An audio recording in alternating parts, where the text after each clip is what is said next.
saya atas nama Maria Kurniati Mino, kelas 2024M, NPM 24103568, mata kuliah Psikologi Pembelajaran.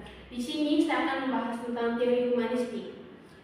Yang pertama itu menurut para ahli, menurut Maslow, dia menekankan bahwa setiap individu itu memenuhi kebutuhan seperti kebutuhan psikologis, keamanan, dan cita dan rasa.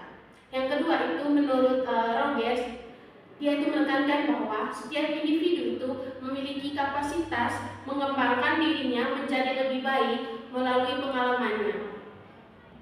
Yang ketiga itu menurut Knowles, dia menekankan bahwa setiap individu itu diharapkan mengarahkan dan mengendalikan proses belajar mereka sendiri itu terkait dengan pengetahuan baru dan pengalaman sebelumnya.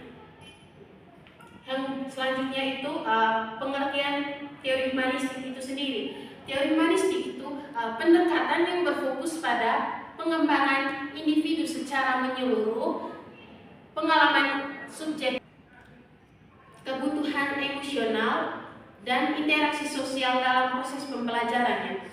Teori humanistik itu muncul sejak tahun 1950-an sebagai reaksi terhadap keterbatasan.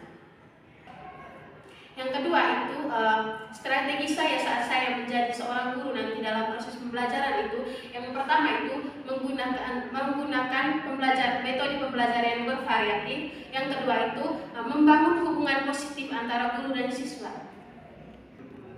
Selanjutnya itu contohnya ketika dalam proses pembelajaran nanti, yang pertama itu komunikasi yang efektif itu, di mana komunikasi yang efektif antara guru dan siswa itu, selain di dalam kelas itu guru memberikan umpan balik berupa pertanyaan kepada siswa berkaitan dengan materi yang diperjelaskan oleh gurunya. Habis itu guru itu harus mengenali siswa itu secara individu sesuai dengan karakter siswa masing-masing. Yang kedua tadi itu menggunakan metode pembelajaran yang bervariatif. Contohnya itu diskusi kelompok, di mana setiap siswa itu menggalikan pendapatnya melalui diskusi kelompok bersama teman-temannya. Kaitan aspek kognitif dengan teori humanistik itu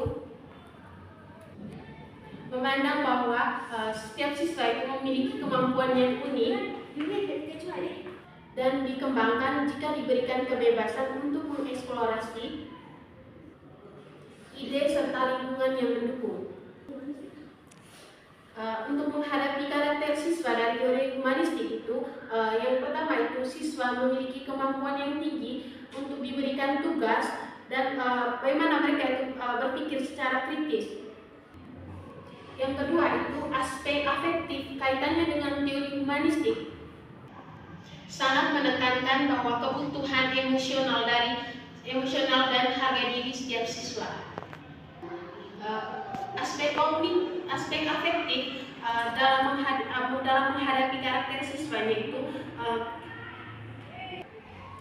siswa didominankan dan diarahkan untuk menghargai dan memahami terkait dengan perasaan orang lain lewat kerja kelompok. Yang ketiga itu aspek psikomotorik terkait dengan teori humanistik. Perkembangan keterampilan psikomotorik dilandasi atas minat dan kesadaran diri. Aspek psikomotorik dalam menghadapi karakter siswanya itu, siswa aktif dan terlibat dalam praktik langsung atau kegiatan lapangan. Itu saja materi yang